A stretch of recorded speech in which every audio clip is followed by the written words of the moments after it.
وہ جا چکا تھا اور میں یوں ہی بت بنی بیٹھی تھی۔ اچانک جیسے میں خواب سے بیدار ہوئی۔ سب سے پہلے میں نے اپنے کپڑے تبدیل کیے، بیڈ شیٹ بھی تبدیل کی، فرش پر گری گندگی کو صاف کیا اور بھاگ کر نیچے گئی جہاں میری ساس، سسر اور دیور ابھی تک بندھے تھے۔ میں نے ان سب کو کھولا۔ بعد میں میرے سسر نے پولیس اسٹیشن فون کیا اور تقریباً 1.5-2 گھنٹوں کے بعد ایک پولیس وین آئی جنہوں نے موقع چیک کیا۔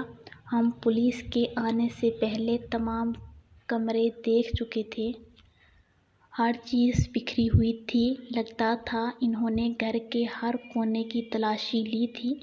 پولیس نے ہم سب کے الگ الگ بیان قلمبند کیے۔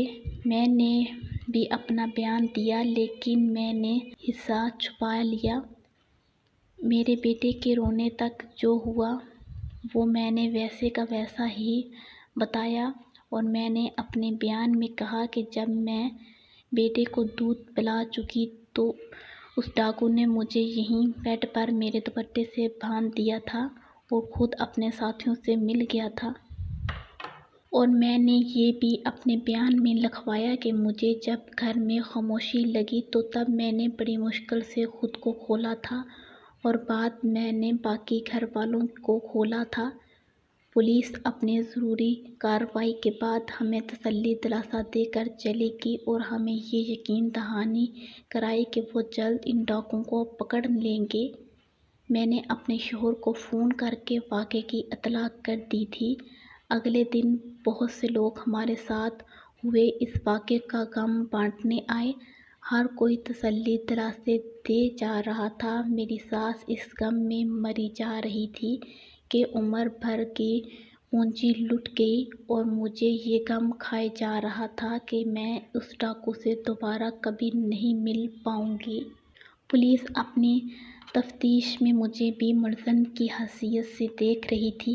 انہیں اس بات پر شک تھا کہ مجھے الگ کمرے میں کیوں لے جایا گیا اور میں آزاد کیسے ہوئی۔ انہیں اس بات پر بھی شک تھا کہ مجھے باندھا بھی گیا تھا کہ نہیں، لیکن میرے شوہر اور میری ساس اور سسر کے بیانات میرے حق میں تھے اور سچ بھی یہی تھا۔ میں ہرگز اس ڈکیتی کی واردات میں گھر بندی کا کردار ادا نہیں کر پا رہی تھی۔ پولیس اپنے طریقے سے تفتیش کر رہی تھی کہ مجھے ان کے طریقہ کار پر کوئی اعتراض نہیں تھا۔ رفتہ رفتہ ہمارے گھر میں ہوئی واردات پر شہر میں ہونے والی اور بیسیوں وارداتوں کے دھول نے گرد ڈال دی۔ سب گھر والے بھی اس واقعے کو برے خواب کی طرح بھولنے کی کوشش کر رہے تھے۔ میں بھی اسے بھول جانا چاہتی تھی لیکن وہ ڈکیت ہر وقت میری نظروں کے سامنے رہتا۔ اس کے ساتھ گزرے چند پل میرے دماغ سے نکل ہی نہیں رہے تھے۔ سب کا خیال تھا کہ اس واقعے نے مجھے پر برا اثر ڈالا ہے جس کی وجہ سے میں اکثر کھوئی رہتی ہوں، لیکن میں جانتی تھی کہ میں اس لذت اور سرور کے نہ ملنے کی وجہ سے کھوئی رہتی ہوں۔ میں اپنے شوہر کے ساتھ اب کرتی تھی پہلے ہی کی طرح ان کا پورا ساتھ دیتی تھی اور ان کو ہر ممکن طریقے سے خوش کرنے کی کوششیں کرتی تھی، لیکن میری خود کی خوشی کہیں کھو گئی تھی۔ میرے شوہر میری بدن سے جتنی بھی چھیڑ چھاڑ کرتے وہ مجھے عجیب بچگانہ سی حرکات لگتیں۔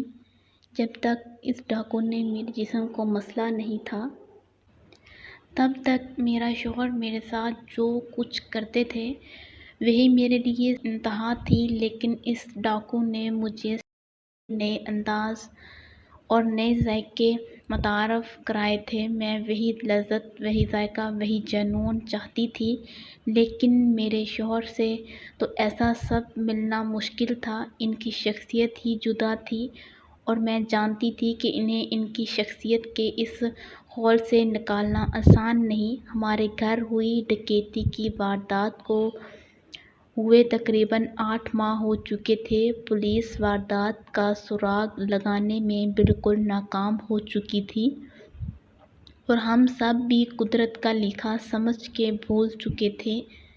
زندگی واپس اپنے نارمل شب و روز کی طرف لوٹ آئی تھی۔ میں نے لذت کے حصول کے لیے گندگی کی طرف گرنے کی بجائے پاک صاف زندگی کو ترجیح دی۔